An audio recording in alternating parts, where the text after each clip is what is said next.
Oke, selamat malam semuanya, sahabat AWM Star Life, ya Star Pro Academy. Ya, senang sekali jumpa dengan Anda semua pada malam hari yang spesial pada acara AWM Vagansa. Ya, sekali lagi Anda hadir pada AWM Vagansa, di mana acara ini adalah acara wawancara daripada para peraih reward. Ya, jadi Anda yang memang sudah meraih reward tentu saja bisa diwawancara pada acara AWM Vagansa. Tentu saja minimum di level Ruby ke atas sudah bisa diwawancara pada acara ini ya.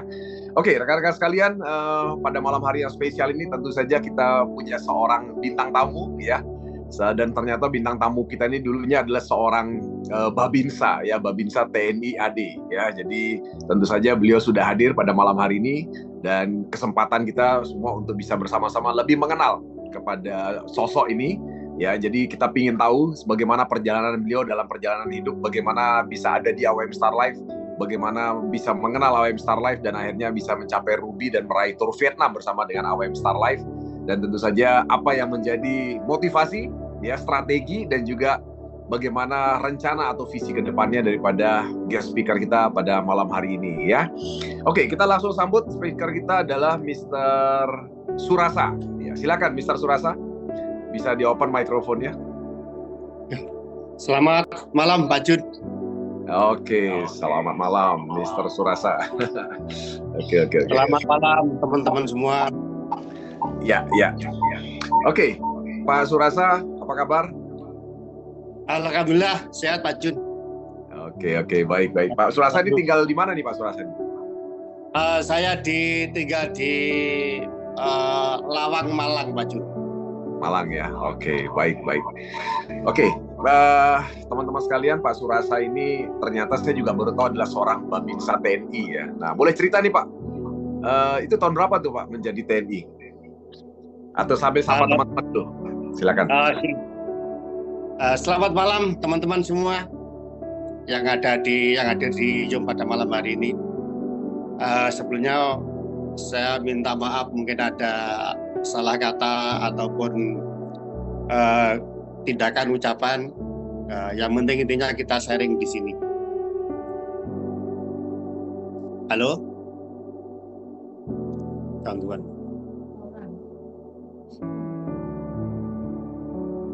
Lanjut Pak, silakan Pak. Siap. Jadi begini ceritanya, begini Pak Jun. Ya. Saya itu pensiun jadi Babinsa itu tahun 2020. Oh, oke. Jadi selama saya jadi tentara itu tidak ada namanya waktu untuk keluar ke sana kemari seperti orang sipil itu biasa tidak bisa. Jadi kalau saya tugas dulu itu waktu misalkan tugas Babinsa mendampingi petani. Ya tugas itu setelah dari petani sampai sore ya sudah, itu sudah waktu lagi, kemudian ada acara lagi pertemuan gitu di desa. Nah setelah itu saya vakum selama 3 tahun. Selama 3 tahun itu vakum, kemudian saya harus bekerja apa? Sampai saya itu memulai pinjam di bank Pak Jun. Saya memulai kerja di sektor perkayuan karena main kayu itu saya katanya untungnya besar. Ternyata saya setelah pinjam 200 juta, hancur nggak jadi apa-apa Pak Jun. Dalam waktu 1 tahun sudah habis. Iya. Oke. Nah, waktu itu pertama-tama ke sana kemari, saya mencoba menjadi pemborong bangunan. Jadi rehab rumah begitu. Itu pun saya juga ditipu Pak Jun. Setelah itu saya mendapatkan proyek-proyek, melamar siapa yang mau dirombak gitu, di rehab. Nah, setelah itu pun saya juga berhasil. Singkat cerita, saya ditawari teman yang ada di Malang. Saya ditawari pupuk, namanya pupuk Kornas. Gitu. Oke. Ntar dulu Pak Surasa. Nanti kita ke sana. Iya, nanti kita ke sana ya. Jadi maksud saya ingin tahu lebih dalam dulu Pak Surasa ini. Pak Surasa asli Malang ya Pak ya? Saya itu asli Kediri Pak Jun, kemudian saya ambil rumah di daerah Lawang sini, kemudian saya tempati di sini mulai tahun 2013. Kemudian anak berapa Pak? Saya anak 3 Pak Jun. Anak 3 alhamdulillah sudah jadi sarjana semua. Wah, luar biasa ya. Ngomong-ngomong, Pak Surasa ini usia berapa ya, Pak ya? Usia berapa ya? Saya sekarang ini usia 58. Ulang tahun kemarin tanggal 6 Februari itu, Pak. Luar biasa ya, 58. Tanggal 6 ulang tahun. Waduh, nggak tahu kita nih Pak Surasa ulang tahun. Kemarin ulang tahun ya.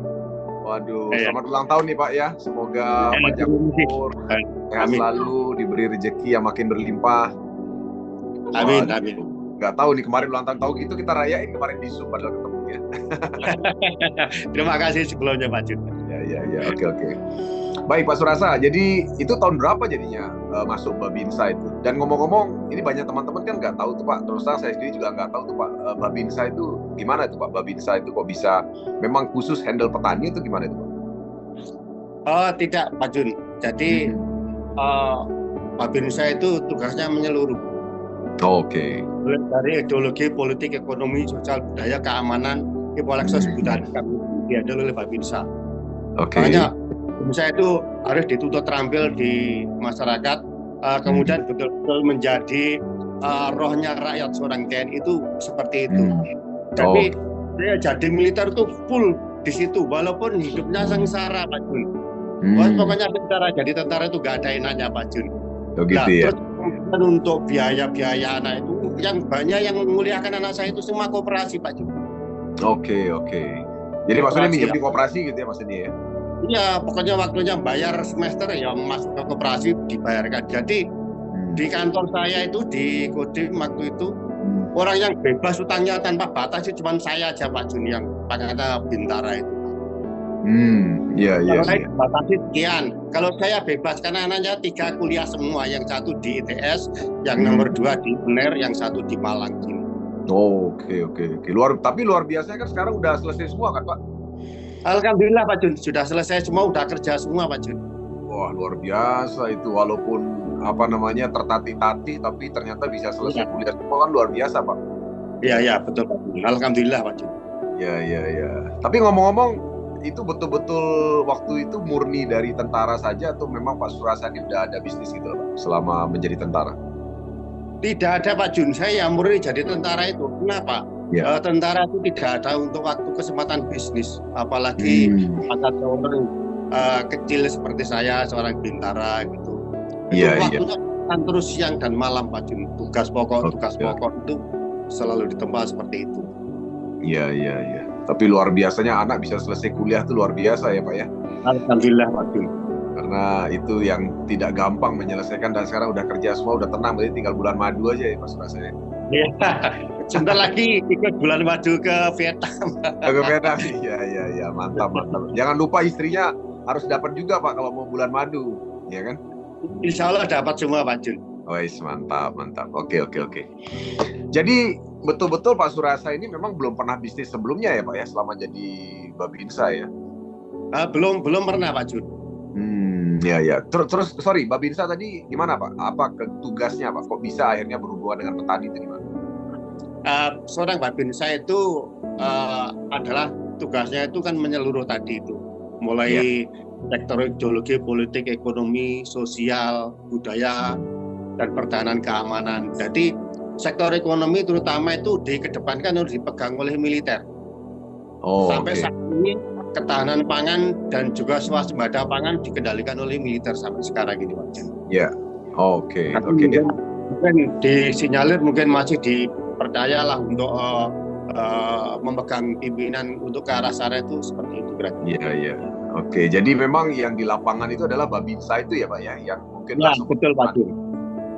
Betul. Jadi di lapangan itu sedang Babinsa itu tahu ekonominya di masyarakat itu pertumbuhannya berapa persen, tingkat kemiskinannya itu berapa persen. Saya tahu semua Pak Jun. Termasuk nanti pejabat-pejabat pemerintahnya itu ada siapa, orang yang kaya itu ada yang berapa persen, yang miskin berapa persen, termasuk yang janda berapa itu kita hitung semua tahu Pak Jun. Oh gitu ya, iya. Termasuk masalah di lapangan ketahanan pangan tuh Bapak persis tahu ya apa yang terjadi ya? Tahu persis semua, data valid ada di Babinsa semua Pak Jun. Oke. Makanya kalau ada orang yang tidak percaya sama Babinsa, boleh-boleh saja. Memang tidak percaya itu haknya masing-masing personal kan gitu.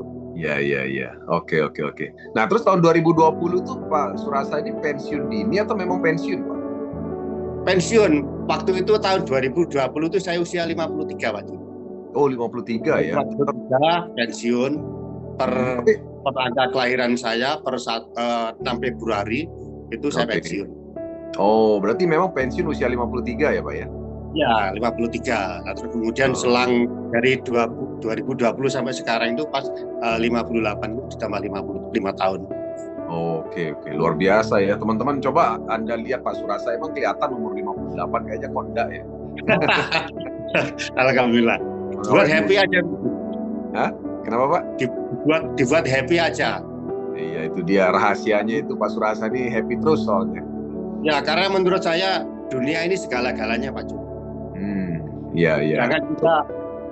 Jangan kita menunda kesempatan. Terus kemudian kita itu tidak bisa menjaga hidup sebelum mati ini, kita harus betul-betul kita jaga.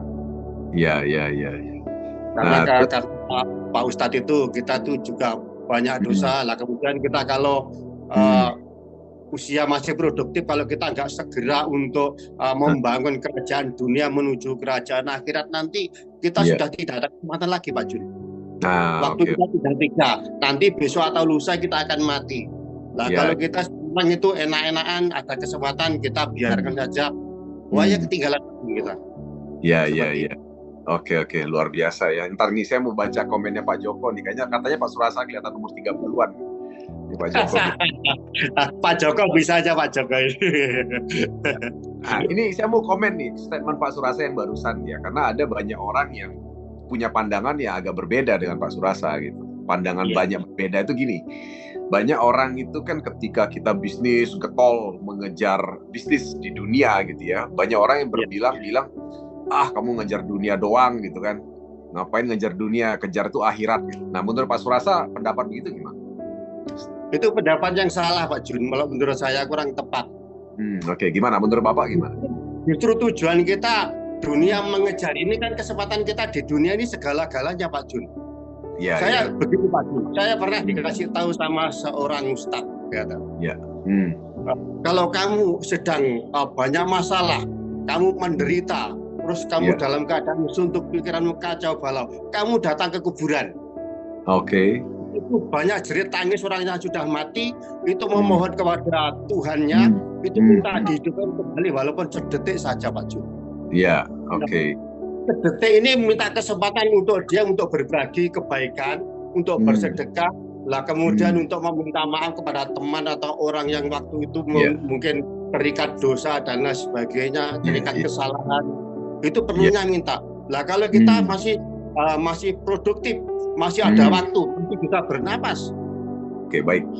Jadi betul sekali ya teman-teman sekalian, tadi menurut Pak Surasa memang banyak orang yang memohon ya untuk bisa hidup walaupun sedetik saja tadi ya, karena dunia tempat yang tepat untuk menyelesaikan masalah-masalah tadi ya, baik untuk berbuat baik, untuk bersedekah, termasuk salah satunya menyelesaikan hutang mungkin kali Pak ya. Ya betul, sangat benar Pak Jun. Ya, oke. Ya, jadi memang banyak orang yang memang tidak memikirkan hal itu ya, agak sedikit kebalik gitu ya. Jadi ketika kita bisnis, ngejar sesuatu di dunia, nah mereka berpikir kita tidak berpikir akhirat ya, padahal kita bekerja di dunia ini juga mikirin akhirat juga kan Pak Surasa, seperti Pak Surasa lakukan kan, betul ya Pak ya? Ya betul, dikiranya orang itu ibadah itu hanya menjalankan sholat 5 waktu kalau orang Islam atau orang itu ke gereja.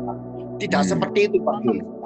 Seluruh makhluk hidup, seluruh ciptaan Tuhan, semuanya itu wajib menyembah kepada Tuhan dengan caranya masing-masing. Itu wajib, itu tidak mendapatkan apa-apa karena kewajiban yang mutlak itu Pak Jun. Kemudian aplikasi di lapangan, seluruh ayat-ayat itu sudah dibunyikan di situ. Pengembangannya A, B, C, D itu sudah ada. Jadi kalau gitu, misalkan kita itu sholat 5 waktu, itu nilainya 1.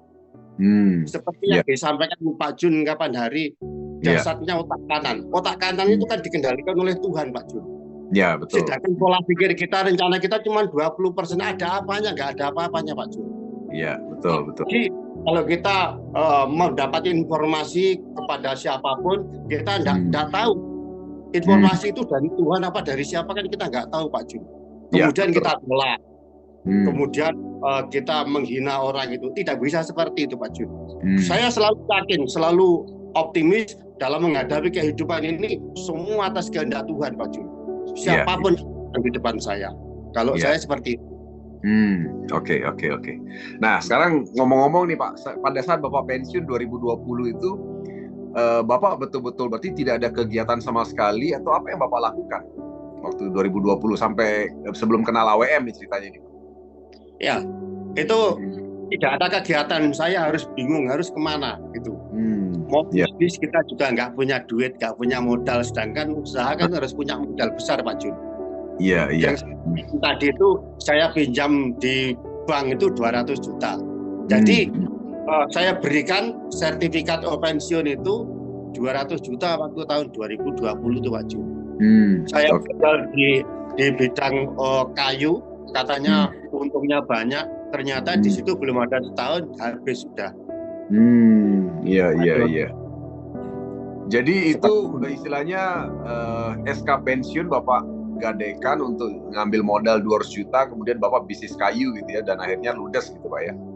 Ludes sampai sekarang sekolahnya belum selesai Pak Jun SK-nya itu.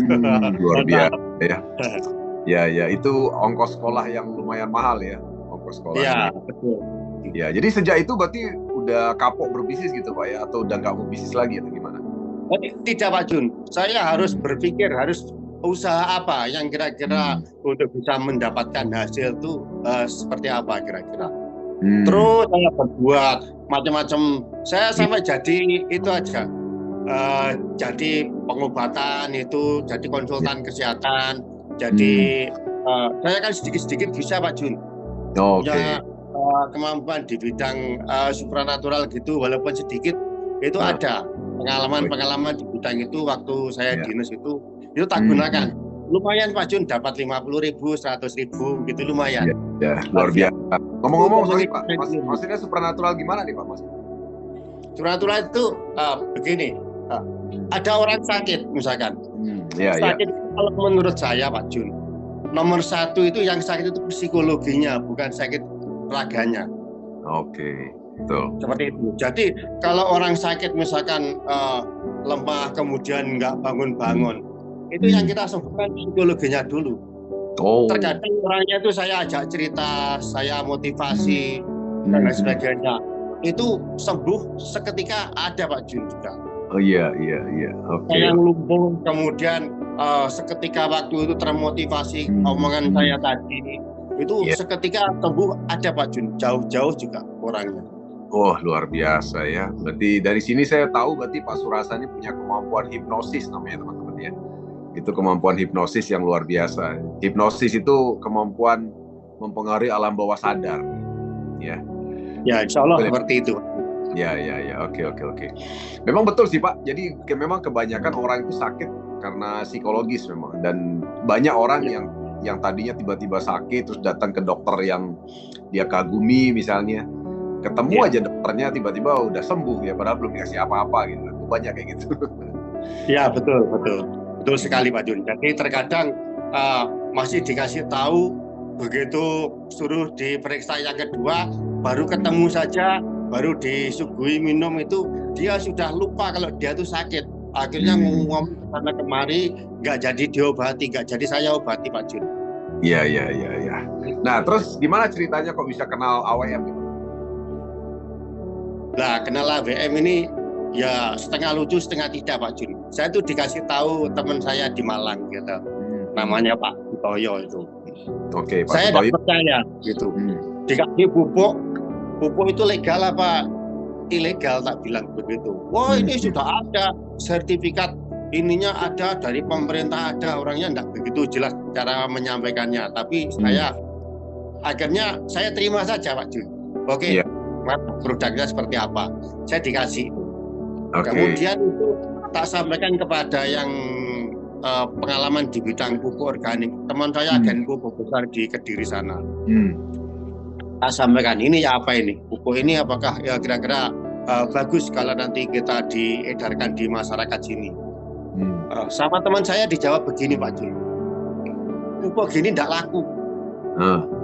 Yang laku sekarang pupuk kimia, urea, ini bla bla bla. Loh, kok bisa? Wong ini teknologi canggih ini. Jadi ini akan memberikan kemudahan para petani yang tadinya itu ke sawah harus manggul pupuk yang berat itu, sekarang ini cuma di saku aja seperti itu. Kenapa tidak? Kan belum disosialisasikan kepada petani di luaran sana. Pokoknya karena yang sudah terjadi itu bla bla bla bla, susah sekali. Ini pupuk seperti itu jawabannya. Saya terus pindah lagi terus begitu Pak. Dari itu, dari Pak Toyo tadi kan kenal namanya Pak Wahyu Chandra, mungkin beliaunya ada di sini. Nah di situ Pak Sutoyo itu nggak mempan merospek saya, itu nggak mampu mungkin waktu itu. Akhirnya datanglah Pak Wahyu sama Pak Adi. Pak Adi masuk di sini, Pak Adi.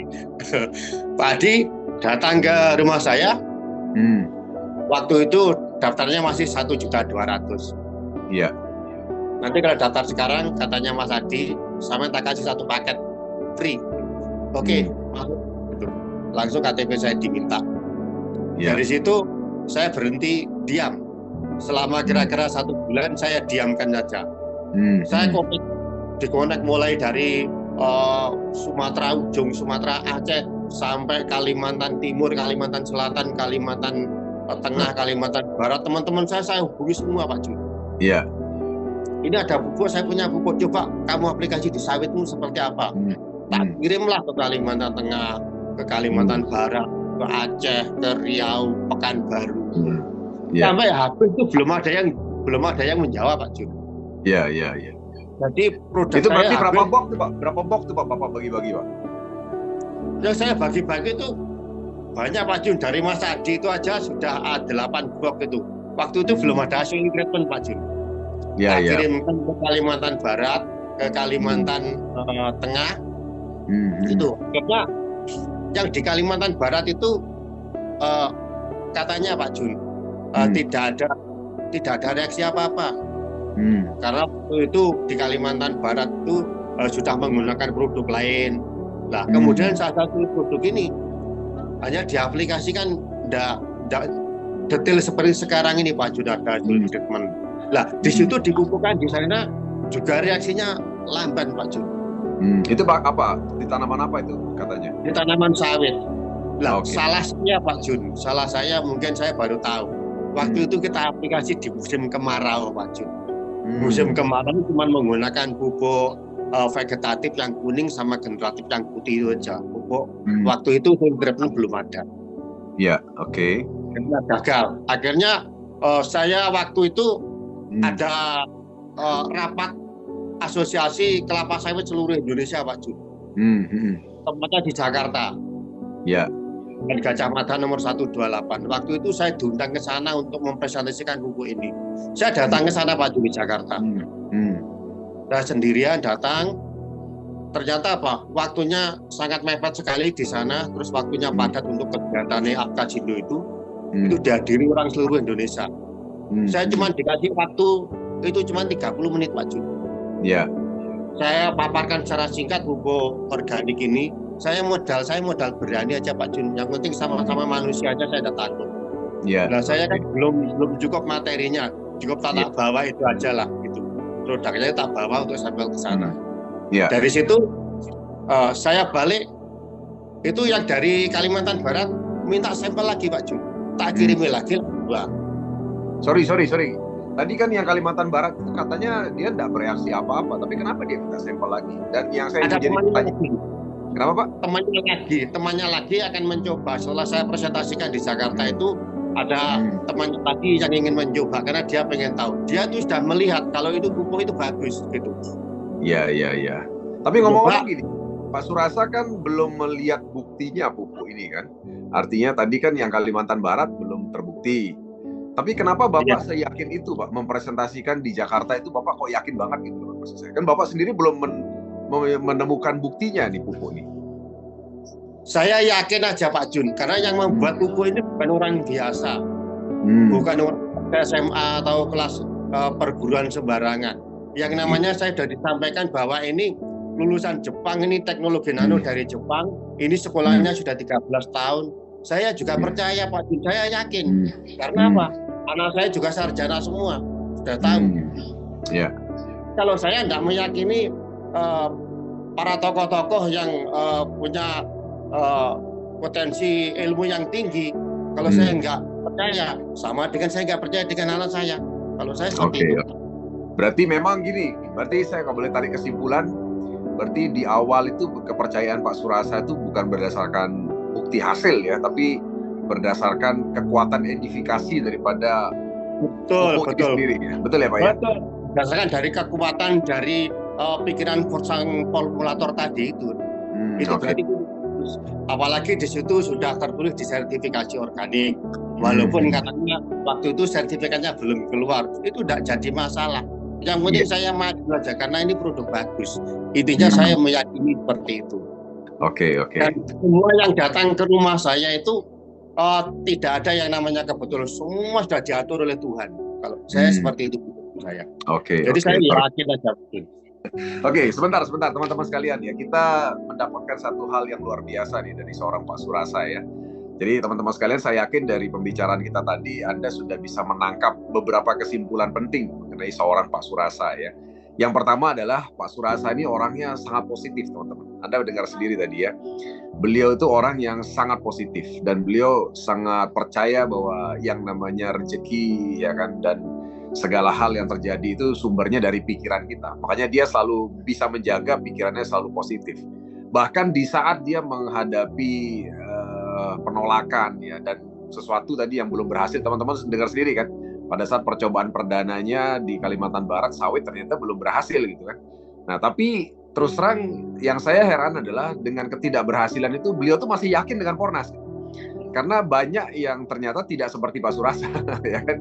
Jadi ketika pertama mencoba terus ternyata tidak berhasil, biasanya langsung hopeless gitu ya, langsung next lah, ini nggak berhasil gitu ya.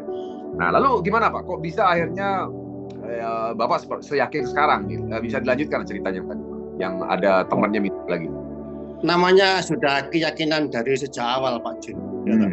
Namanya ditolak. Saya nggak pernah sekalipun menyalahkan orang yang menolak itu. Yang menolak itu saya akui jempol. Saya akui jempol semua. Karena apa? Orang menolak atau menerima itu sudah haknya masing-masing personal.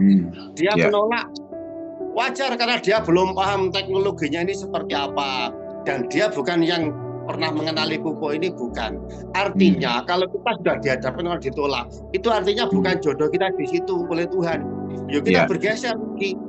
Makanya saya setiap hari tidak pernah berhenti menyampaikan informasi ini tentang pupuk Pornas ini. Karena apa?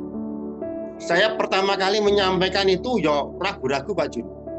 Setengah takut, setengah tidak, bahasanya berlepotan, tidak karu-karuan, meletik ke sana, meletik kemari. Tapi lama-lama kan bisa kita tertata rapi Pak Jun, karena biasa. Ada orang mengatakan Allah bisa karena biasa. Lalu kalau kita dari militer, suruh bicara tentang pupuk, tidak mungkin Pak Jun bisa. Tapi dengan adanya keyakinan yang betul-betul tadi itu, karena mengedepankan dengan teknologi yang tinggi, karena kita bisa mendorong perkembangan teknologi dunia yang makro ini, ya kita positif saja bahwa ini adalah sangat luar biasa kalau kita jalankan, itu saja. Rata-rata yang menolak orangnya pikirannya pun di bawah standar semua. Tapi kalau orang yang menolak itu dalam pikirannya standar dengan pikiran seorang mahasiswa dan lain sebagainya, itu jawabannya beda Pak Jun. Ini bagus, teknologinya bagus. Cuman ini nanti apakah ada kalau nanti bila mana nanti diperlukan dengan jumlah besar? Karena rata-rata biasanya teknologi seperti ini orang-orang pas butuh itu tidak ada dibutuhkan.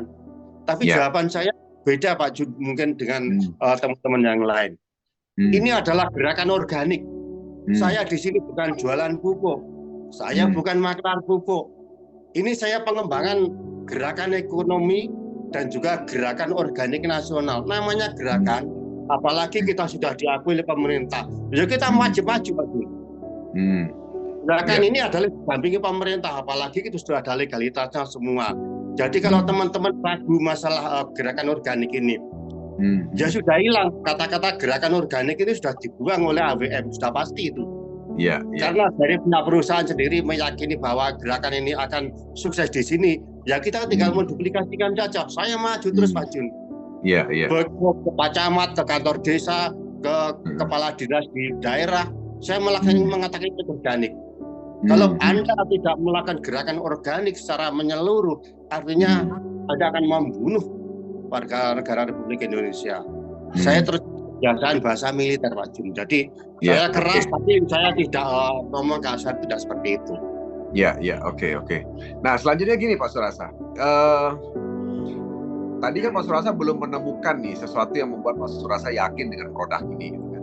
Apa yang akhirnya membuat Pak Surasa itu jadi seyakin ini? Gitu? Karena di awal kan Pak Surasa tidak menemukan satu hasil gitu kan. Karena kalau kita lihat kebanyakan nih ya, petani itu atau mereka yang coba pupuk ini kan kalau mereka coba terus tidak berhasil, ya mungkin keyakinannya pasti langsung drop gitu ya. Tapi apa yang membuat Pak Surasa jadi tambah yakin gitu maksud saya? Apakah gimana Pak? Saya ingin tahu itu. Ya, begini Pak Jun. Dulu kan saya kan pernah mau panen perdana jeruk yang dulu pernah saya sampaikan Pak Jun. Itu orang pertama yang meyakinkan saya kan punya teman di Malang sana.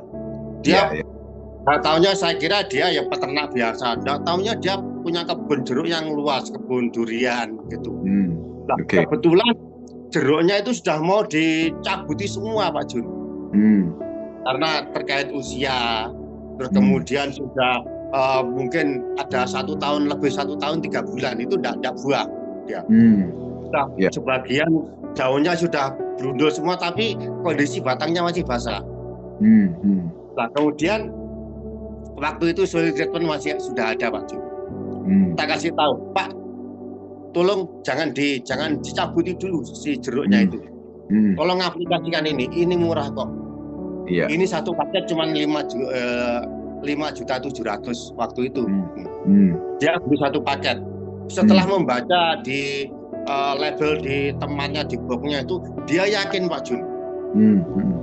Yakin, kemudian dia beli 5.700.000, dapatlah di aplikasi. Tak ikuti Pak Jun aplikasi itu. Mungkin saya pernah share videonya dulu itu. Nah, di situ ternyata apa Pak Jun? Jeruknya itu buahnya luar biasa. Sangat banyak sekali, bahkan hampir pohonnya itu tidak nampak, seluruh ketutup sama buah. Daunnya itu sedikit sekali. Nah, waktu itu beliaunya mengatakan begini, kok aneh ya, daunnya nggak ada tapi kok buahnya ada gitu. Nah, ya pernah dikasih tahu Pak Dedi waktu itu, waktu saya ke Banyuwangi itu. Ini kan nanti walaupun tidak melalui proses fotosintesis itu pun bisa, karena ini nutrisi jadi yang siap dicerna untuk masuk ke dalam tubuh tanaman itu sendiri. Nah, tak duplikasi, tak jawab itu orangnya yang namanya Pak Nandar itu, Pak Haji itu semakin yakin. Diaplikasilah setiap 2 minggu sekali Pak. Hasilnya sangat luar biasa yang sudah tak sampaikan itu. Pertama digunakan soil treatment. Akhirnya dari hasil itu yang lainnya tidak berbuah Pak Jun. Dari kawasan daerah Malang situ tidak ada tanaman jeruk yang lolos kecuali punyanya Pak Nandar itu. Karena apa? Lalat buah ternyata susah sekali, jarang yang mau kalau kita menggunakan pupuk varnish yang putih itu Pak Jun. Yang lain banyak yang dihabiskan untuk lalat buah jatuh semua. Punya binaan saya itu alhamdulillah loh, apa karena memang Tuhan melindungi saya, memang begitu aja. Jadi dasar keyakinan pertamanya itu ya Pak ya, yang jeruk tadi ya, sehingga Bapak yakin. Nah, terus dari yang sawit itu gimana? Yang Kalimantan Barat sawit gimana? Tempatnya gimana? Nah, yang Kalimantan Barat sampai sekarang masih pesimis Pak. Jadi artinya dia tidak mau pakai lagi gitu ya setelah pertanyaan. Dia tidak mau pakai lagi. Tapi kita dapat ganti Pak Jun. Di kawasan Baru, kawasan Riau sudah pakai produk saya ini semua orang-orang sana. Sudah diaplikasi bagus, hasilnya luar biasa. Tinggal teman-teman di sana mencari agen-agen besar itu nanti di sana. Sawit ya di Riau Pak ya? Iya, sawit di sana udah bagus-bagus pakai produk kita Pak Jun, pakai AWM. Kalau dari Pak Surasa telusuri yang Kalimantan Barat itu kenapa dia tidak berhasil ya Pak? Bapak tahu nggak kira-kira penyebab? Penyebabnya saya tahu, namanya orang nggak suka Pak. Maksudnya gimana? ya tak seperti orang Jejaka sama perawan. Kalau perawannya tidak suka, Jejaka itu ganteng tampan seperti apa tetap tidak mau. Kemudian didatangi orang yang jelek sekali tua, kalau emang dia oke, iya Pak Jun. Itu namanya. Itu berlaku di kita ini Pak Jun. Namanya kalau nggak suka Pak Jun, dikasih produk seperti apa hebatnya, teknologi canggih bisa menghilang dan lain sebagainya, tetap aja tidak mau Pak Jun. Makanya teman-teman kita jangan pesimis menghadapi orang seperti itu. Anggap tidak jodoh dan kemudian kita tetap optimis untuk maju ke depan yang lain. Oh iya. Ya paham saya. Mungkin ini apa namanya. Jadi maksud saya itu yang saya ingin tahu tadi gitu loh. Penasaran saya tadi. Maksud saya kenapa bisa tidak berhasil gitu kan. Jadi ternyata memang ada faktor lain ya kan. Faktor lain yang faktor X lah gitu kan ya. Seperti yang Pak Surasa bilang tadi bahwa yang namanya klien, konsumen itu sebenarnya mereka bukan membeli barang ya. Sebenarnya mereka berhubungan ya dengan si pemberi barang sebenarnya kan, dalam tanda kutip artinya rasa nyaman itu penting gitu kan. Nah, tapi dalam hal ini Pak Surasa udah kasih pandangan lah ya, artinya ya itu mungkin karena nggak match lah, frekuensinya belum nyambung ya kan. Nah kalau frekuensi nggak nyambung nih, biar dia pegang produk sebagus apapun ya pasti nggak akan nyambung juga gitu loh, karena frekuensinya ya oke. Paham saya Pak. Ya setelah testimoni saya di lapangan banyak, saya tidak mau Pak Jun pakai Fornas ini kemudian dicampur pupuk lain, saya tidak boleh. Kalau kamu campur itu, mending tak tarik produk saya. Nah ini saya ingin tahu nih teman-teman ya, saya ingin tahu nih dari Pak Surasa ya, luar biasanya Pak Surasa ini salah satu aliran garis kerasnya Fornas. Apa itu aliran garis keras ya? Aliran garis keras itu Pak Surasa ini kepada seluruh kliennya, beliau tuh betul-betul tegas. Jadi kalau pakai Fornas top. Jadi tanpa ada campuran kimia sama sekali. Ya, betul. Sorry Pak, saya mau tanya dulu sebelum Bapak menjawab. Dari sekian banyak klien Bapak yang Bapak handle itu, berapa persen tingkat keberhasilan? Ada tingkat kegagalan berapa persen? Dari keberhasilan berapa persen? Untuk tingkat kegagalan, ini hanya 2% saja Pak Jun. Ada 98% sukses Pak Jun. Oke, saya tanya dulu, yang 2% itu kenapa kalau menurut Pak Surasa? Yang gagal? 2% itu orangnya itu belum tahu persis apa penyebab dari gagalnya panen itu dan apa penyebab dari melimpahnya hasil panen itu seperti apa. Belum tahu sama sekali. Yang disalahkan pasti pupuknya. Kemudian saya sosialisasikan secara detail menyeluruh tentang bagaimana proses daripada pupuk ini. Oh, dia semakin yakin Pak Jun. Oke. Makanya sekarang ini saya mau presentasi di tingkat presiden pun saya sendirian tidak masalah Pak Jun, karena ini produk ini sudah luar biasa Pak Jun. Kita bertarung di mana pun, bahkan di luar negeri sana saya siap Pak Jun. Mantap, luar biasa ya. Oke, kalau boleh tahu nih Pak, Bapak kan punya tingkat keberhasilan 98% ya. Dan teman-teman sekalian, ya kalau boleh saya bisa tarik sebuah kesimpulan, kekuatan sugestinya Pak Surasa ini luar biasa. Dan kita tahu bahwa dalam segala hal itu sangat berpengaruh, ya kan, karena keyakinan itu akan menular, ya kan. Jadi kalau keyakinan itu tidak bulat, tidak 100%, biasanya juga akan menular sedikit juga keyakinan. Tapi satu hal kunci adalah Pak Surasa ini memang sangat yakin orangnya, dan teman-teman bisa lihat tadi itu yang membantu tingkat keberhasilannya mencapai 98%. Karena bagaimanapun yang namanya petani ternyata butuh sugesti juga ya Pak Surasa ya. Ya betul. Oke, saya mau tanya. Pendampingan Pak Jun. Dan butuh pendampingan. Semaksimal mungkin kita harus mendampingi, mungkin ada setiap aplikasi harus salah satu untuk cek kita itu, untuk kita dampingi supaya apa? Nanti dia akan ngomong kepada yang lain. Saya selalu didampingi. Nah, dari beberapa komoditi yang saya dampingi ini, rata-rata berhasil Pak Jun. Belum ada yang gagal. Kalau boleh tahu Pak, komoditi apa aja Pak? Komoditinya apa aja Pak? Mulai dari padi, terus cabai, terus tomat, itu sudah bagus. Kemudian sawit saya belum bisa ke sana Pak Jun, sawitnya bagus Pak Jun. Tapi infonya sayuran di sini juga ada sayuran di Prigen ini, itu sudah hampir semua perusahaan menggunakan Fornas ini Pak Jun. Karena kemarin waktu mau dicoba beberapa orang, ternyata beberapa ada 5 orang itu hasilnya sama, bagus-bagus semua, nggak ada yang jelek. Artinya diaplikasikan di sayuran itu 100% kita sukses Pak Jul, bukan 90% lagi. Oke. Luar biasa ya. Tapi ngomong-ngomong gimana cara Bapak bisa meyakinkan petani mau 100% pakai Pornas? Caranya gimana? 100% pakai Pornas, nanti kalau gagal tak ganti. Karena saya tahu teknologinya ini. Petani wajar.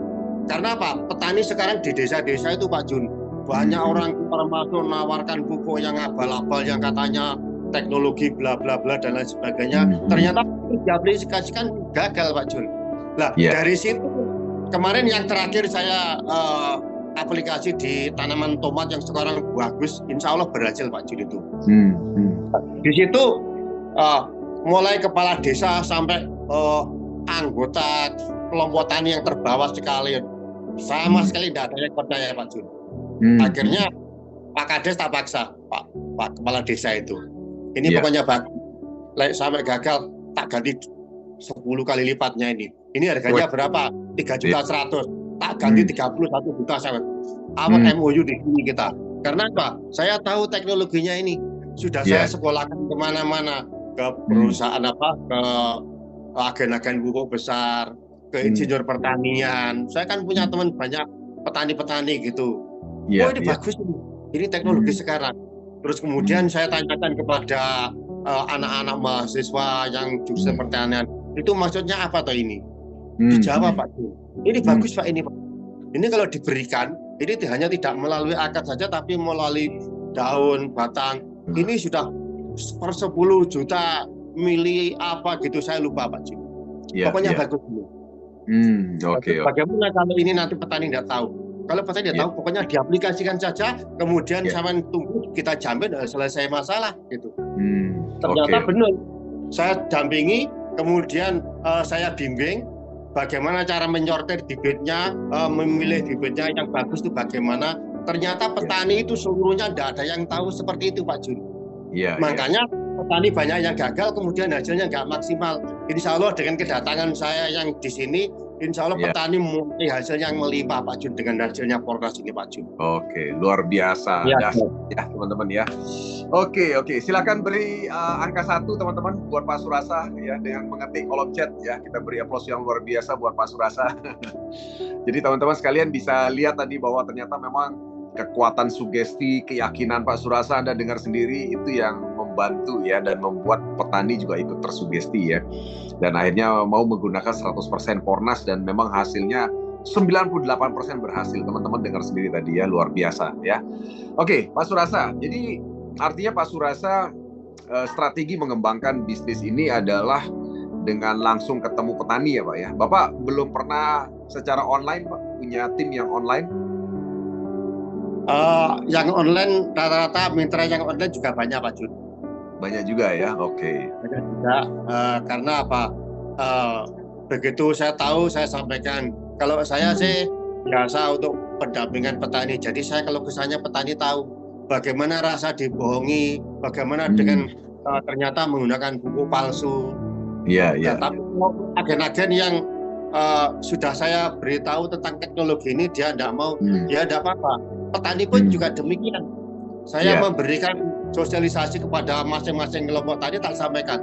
Kamu mau pakai pupuk kimia selamanya sampai kamu mati ya silakan. Kamu mau beralih ke Pornas ini silakan. Tapi saya kasih tahu untuk ruginya Pak Jun. Kamu menggunakan pupuk kimia untuk ruginya bla bla tak sampaikan. Kalau menggunakan pupuk ini ruginya tak sampaikan semua. Jadi biar petani yang menggunakan pilihan. Terus ada yang bertanya, jaminannya apa Pak Andan kalau saya pakai pupuk ini? Kalau tanaman mati nggak berhasil tak ganti. Habis berapa kamu mengerjakan sawah itu, dan habis berapa kamu beli bibit itu tak ganti. Tapi setelah itu saya dampingi, saya juga takut Pak Jun. Saya takut juga dampingi betul caranya itu memilih bibit, juga cara aplikasi tak dampingi. Nggak tak tinggalkan begitu saja, karena saya menjamin itu penggantinya bila mana tidak berhasil. Betul. Oke. Luar biasa ya teman-teman sekalian ya. Anda udah bisa narik kesimpulan banyak lah dari seorang Pak Surasa ya malam hari ini ya. Lalu ngomong-ngomong gini Pak, Pak Surasa, apa yang memotivasi Bapak saat ini untuk bisa berkarir bersama AWM, kemudian mencapai kesuksesan bersama AWM? Apa yang jadi motivasi Bapak sebenarnya? Karena kan kalau kita lihat orang Pak Surasa kan anak udah besar, udah kerja semua. udah ibaratnya udah nggak ada beban lah ya. Nah, apa motivasi Bapak kalau boleh tahu nih Pak? Motivasi saya itu begini Pak Jun. Manusia hidup itu kan tidak luput dari dosa Pak Jun. Iya, oke, betul. Nah, terus sekarang ada orang yang tadi bilang ke Pak Jun, ngapain kamu ngutip dunia terus? Sekali urusi akhirat dong supaya kamu nanti sebenarnya. Itu salah besar Pak Jun. Iya. Dunia ini segala-galanya Pak Jun. Kalau kita tidak berperan penting dalam dunia ini, mana mungkin kita bisa membangun kerajaan di akhirat nanti? Tenggelam di neraka Pak Jun kita. Kalau kita mungkin sekarang ini di dunia ada kesempatan sedikit ini, kita kumpulkan materi ini dunia sebesar-besarnya, kita transfer ke akhirat mungkin melalui dengan sedekah, melalui yatim piatu dan mungkin orang yang membutuhkan. Selama kita itu masuk diberi jalan Tuhan untuk menuju ke AWM ini, mungkin saya rasa jalan terbaik di sini Pak Jun. Iya. Oke. Saya nanyaan setiap malam ingat dosa, saya sholat malam itu selalu ingat mohon jalan supaya saya bisa membantu banyak orang, supaya nanti saya mati ditunggu oleh namanya amal sedekah itu, enggak ditunggu sama munkar nakir. Saya juga takut itu Pak Jun. Iya, luar biasa ya teman-teman ya. Ya, saya pernah mendengar begini. Saya kebetulan pernah ada di bidang itu. Jadi saya dulu pernah ada di bidang keuangan yang punya produk yang namanya wakaf tunai, ya kan? Wakaf itu kan adalah sebuah pahala yang terus mengalir walaupun kita udah nggak ada lagi ya Pak ya. Nah, salah satu bentuk pahala yang terus mengalir adalah sedekah ilmu, betul ya Pak ya? Jadi betul, Pak. Sedekah ilmu, kemudian doa anak yang soleh dan sebagainya kan begitu ya. Nah, jadi saya rasa Pak Surasa juga punya keyakinan tersebut bahwa kalau Pak Surasa saat ini bekerja keras mensedekahkan ilmu ini kepada para petani, apakah itu menurut Bapak bagian daripada pahala yang terus mengalir loh menurut Bapak? Pastilah Pak Jun. Pasti ya. Selamanya mengingat. Bahkan sekarang ini yang sudah berhasil itu, jadi saatnya dia panen padi, panen tomat, panen bayam, panen terong. Saya selalu disediakan di situ. Saya pulang bawa itu. Asiknya di situ Pak Jun. Ya, kemudian itu dunianya kita makan itu, dunianya. Yang kita konsumsi hasil organik sehat, kemudian kita berbagi sama orang-orang itu. Kita di situ makan bersama di situ. Begitu indahnya kehidupan ini Pak Jun. Ya, betul. Itu untung kita walaupun sedikit, walaupun ilmu sedikit aja bisa kita sampaikan. Caranya bertani begini, cara memilih bibit ini. Di situ selamanya diduplikasi oleh anak cucunya Pak Jun yang selama ini belum pernah dia dapatkan. Iya, betul. Dari saya. Gara-garanya apa? Ya bergabung di AWM ini saya jadi pinter bertani. Tadinya itu hanya ikut sana, ikut sini. Sekarang fokus Pak Jun karena apa? Ya tadi itu teknologinya bisa kita kedepankan. Iya, luar biasa ya. Saya juga punya teman Pak Surasa ya. Beliau juga sangat konsen dalam bisnis pertanian ini karena beliau juga punya keyakinan yang sama dengan Pak Surasa. Jadi menurut dia itu adalah kalau kita itu berbuat bagaimana membuat biji ini menjadi tumbuh, kemudian berbuah, kemudian dinikmati oleh banyak orang, kemudian berkembang biak dan sebagainya, itu katanya pahalanya juga luar biasa besar ya Pak ya. Betul ya Pak ya? Begitu Pak ya? Betul sekali. Jadi artinya bagaimana kita mengupayakan sebuah biji ini bisa bertumbuh dan dimanfaatkan makin banyak orang ya. Betul ya Pak ya? Itu betul. Bapak setuju ya dengan itu ya? Sangat setuju. Terus kita yang perlu kita pedomani, kita bisa memberikan modal ke seseorang daripada kita memberi ikan kepada orang, kita memberikan kail kepada seseorang itu yang akan diduplikasi kepada diwariskan kepada anak cucunya. Contoh kalau bergabung ini, kemudian beliaunya kita bimbing, sukses yang tadinya nggak bisa menjadi bisa. Itu juga sampai kapanpun itu akan menunggu kita dalam kematian nanti Pak Jun itu. Iya, oke, luar biasa ya teman-teman sekalian ya. Anda udah dengar tadi seorang Pak Surasa seperti apa? Silakan Anda bisa bertanya ya teman-teman ya malam ini ya kepada Pak Surasa, bisa buka mikrofonnya atau bisa di kolom chat untuk bertanya langsung pada seorang Pak Surasa. Tadi saya udah bilang bahwa seorang Pak Surasa ini udah keperluannya udah aman. Anda dengar sendiri anaknya udah 3 orang, udah kerja semua, udah tidak ada masalah gitu ya, udah tidak ada yang menjadi beban beliau. Karena anak-anak udah besar semua, jadi hari ini beliau Anda dengar sendiri, beliau punya satu motivasi yang luar biasa tadi ya. Jadi ternyata apa yang dikejar di dunia ini ternyata juga bisa membawa dampak positif di akhirat nanti ya, seperti yang sudah kita bicarakan tadi ya. Dan salah satu cara atau kendaraannya adalah AWM ya kan, dimana AWM ini adalah salah satu kendaraan gitu ya, untuk mencapai hal-hal positif tadi ya. Jadi tidak melulu kita mikir duit aja, karena duit itu kan otomatis datang ya Pak ya, tapi yang penting jangan tujuan utamanya uang kan gitu kan, seperti yang tadi Pak Surasa bilang. Betul ya Pak ya? Betul. Intinya siapa yang mempermudah orang lain, Allah akan mempermudah urusan kita. Karena sifat Allah itu Rahman Rahim, belas kasih kepada seluruh hambanya, seluruh umatnya. Berarti kalau kita duplikasi sifat-sifat Tuhan itu, otomatis Tuhan ada selalu bersama gitu. Jadi kita selalu mudah. Ditolak sini dikasih 10 sebelah, ditolak 1 10 sebelah. Jadi itu aja Pak Jun. Oke. Mantap ya.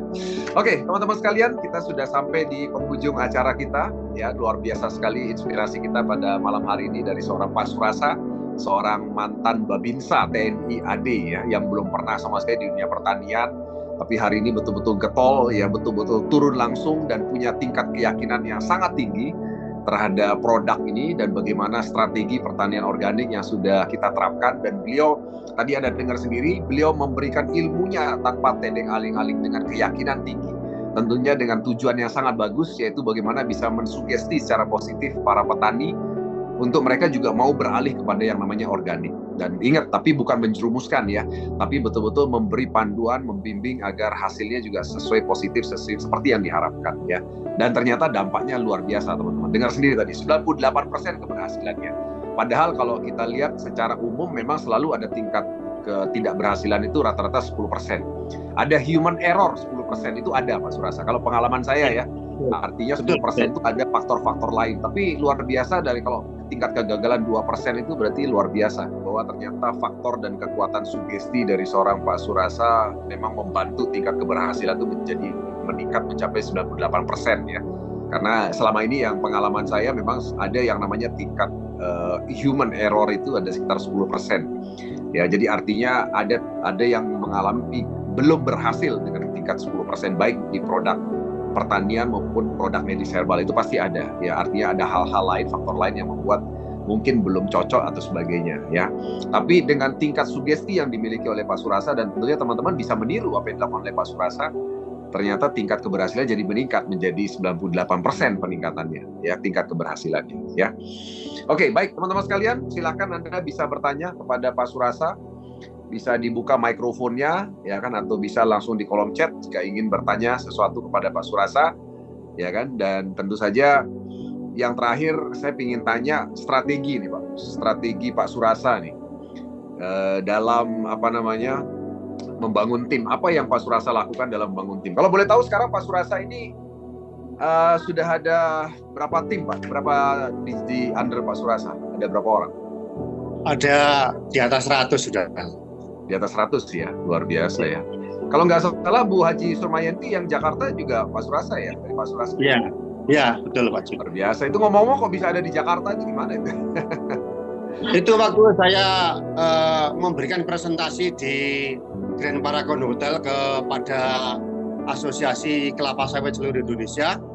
Saya mampir ke Bu Surma itu dulu, tak datangi. Iya.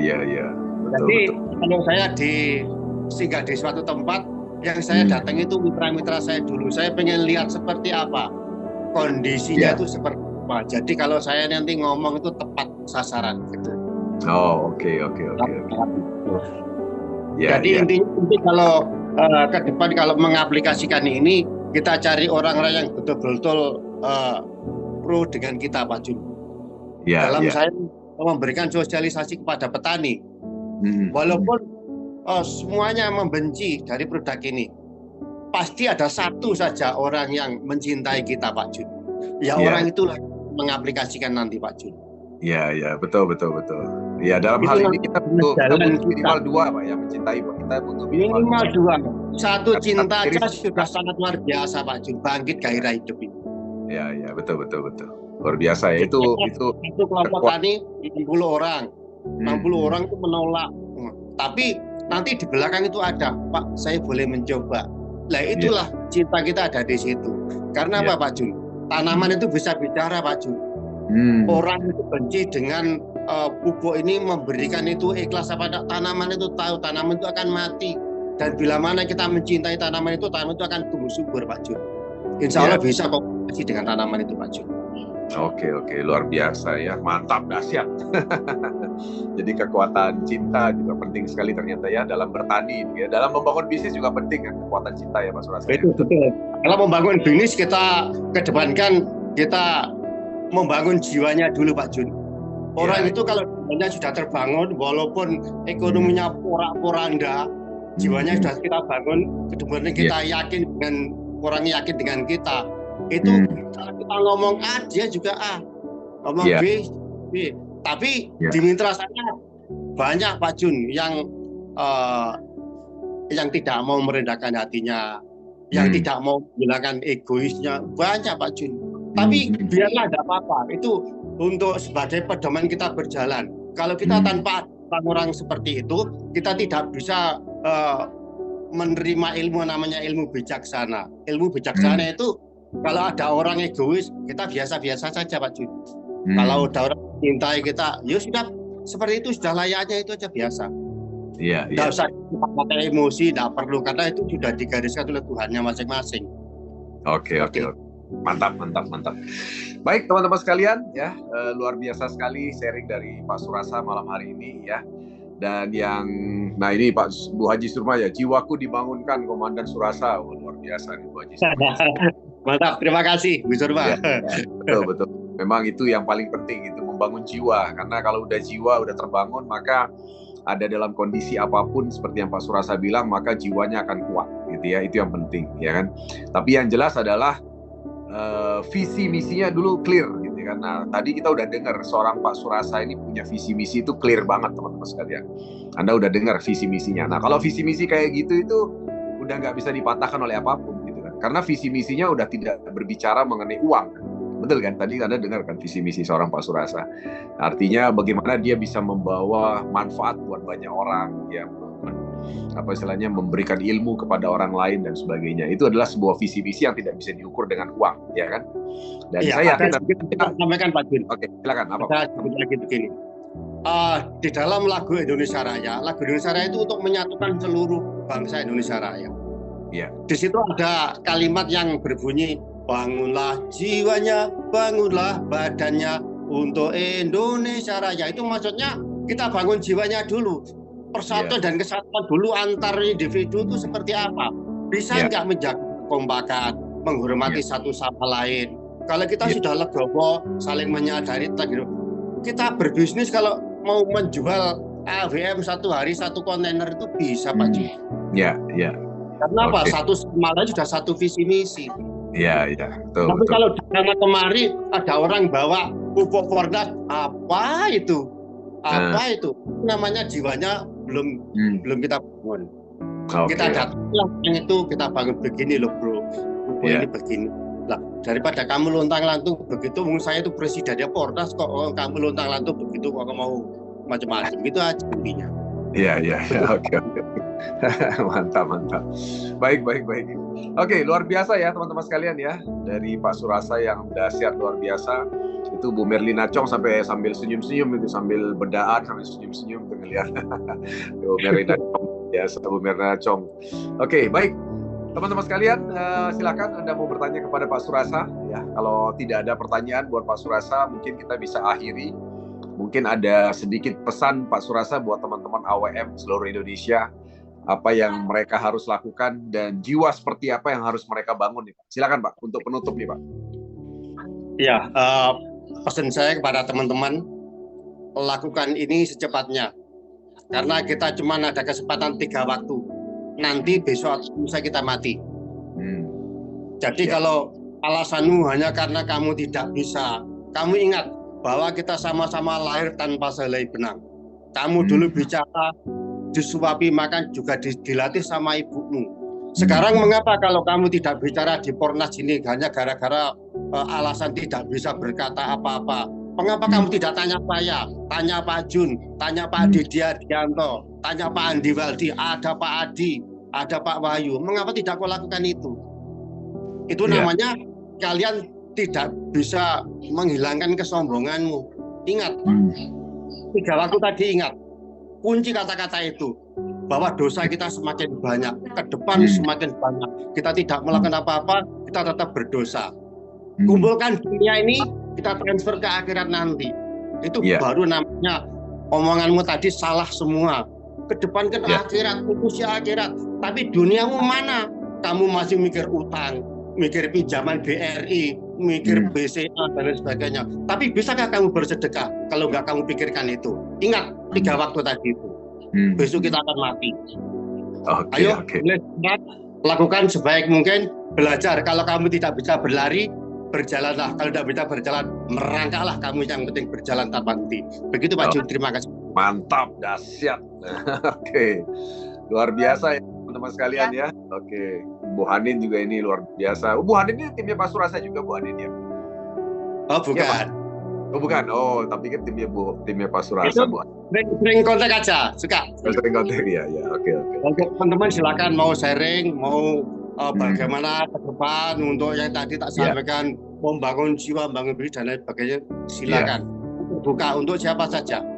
Ya. Oke, mantap. Saya mencintai AWM Starlight dan PT AWM Elite Internasional. Itu sudah kata kunci. Saya tidak bisa membayangkan kalau kita rame-rame semua di Vietnam. Ini keren banget nih, kita bisa rame-rame di Vietnam. Ayo makanya nih yang lain nih yang belum capai Vietnam. Jangan sampai tidak ke Vietnam. Aduh, keren banget kita bareng-bareng di Vietnam ya. Saya berusaha memperjuangkan yang lain, Pak Jun. Mitra-mitra saya sampai untuk ke Vietnam. Tapi untuk teman-teman yang mau bergerak, untuk mau berusaha. Tapi kalau sudah saya bantu memperjuangkan, tapi dia tidur, akan saya tinggalkan. Karena apa? Itu di dalam kitab suci pun juga tidak ada. Orang diam dapat rezeki, tidak ada. Siapapun yang mau bergerak, pasti Allah kasih jalan. Itu Pak Jun. Ya, oke. Baik, teman-teman sekalian, luar biasa sekali malam hari ini. Pak Surasa, terima kasih banyak inspirasinya Pak Surasa, ya kan? Ya, tentu saja kita semua mendoakan Pak Surasa agar selalu sehat walafiat bersama istri dan keluarga, ya kan, dimudahkan segala rencananya, ya kan, dan tentu saja rezekinya makin berlimpah-limpah ya.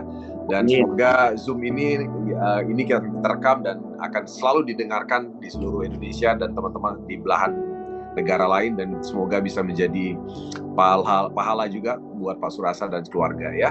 Dan untuk teman-teman kalian ya, hari ini kita belajar banyak bahwa ternyata visi misi seseorang, motivasi seseorang itu tidak melulu hanya bicara uang ya.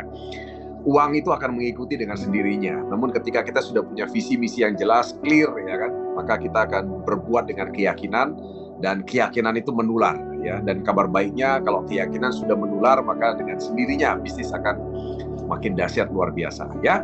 Baik teman-teman sekalian, tetap semangat ya, jaga impian Anda dan fokus pada impian Anda. Dan ingat seperti kata Pak Surasa, ya waktu kita hanya 3, nanti, besok ya, tidak ada apa tadi Pak? Nanti besok atau lusa kita akan mati. Nah, kita akan mati ya. Jadi semua akan menuju ke sana ya. Jadi artinya marilah kita berbuat yang terbaik hari ini ya. Seperti kata Pak Surasa, saya boleh ambil kesimpulan, berarti Pak Surasa itu bertindak setiap hari seakan-akan hari ini adalah hari terakhir kita hidup. Betul ya Pak ya? Betul. Ya, dengan kita berbuat seperti itu dan bersikap seperti itu, maka kita akan menjadi selalu yang terbaik hari demi hari ya. Oke teman-teman sekalian, terima kasih Pak Surasa dan rekan-rekan sekalian semuanya ya. Selamat malam semuanya. Wassalamualaikum warahmatullahi wabarakatuh. Salam sejahtera ya. Bye bye semua. Waalaikumsalam warahmatullahi wabarakatuh. Foto dulu.